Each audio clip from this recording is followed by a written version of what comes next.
Hello guys, dahil nga wala tayong pasok bukas kasi maulan, mababasa tayo, naisipan ko mag-drawing since nakakainip nga, di ba?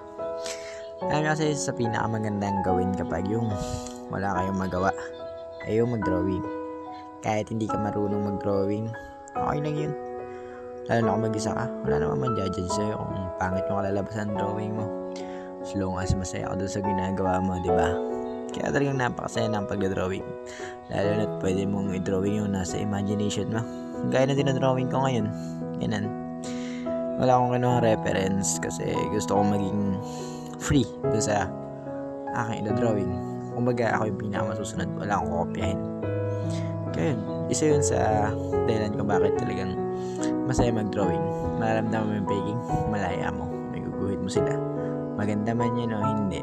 As long as pinot mo yung or nilagay mo yung feelings na sa ginagawa mo, okay na yun. Wala naman masisisi sa'yo kung bakit ang pungit ng gawa mo. Wala naman masisisi sa'yo ng ganun. Kasi lahat naman yung artist nagsimula sa pangit ang gawa.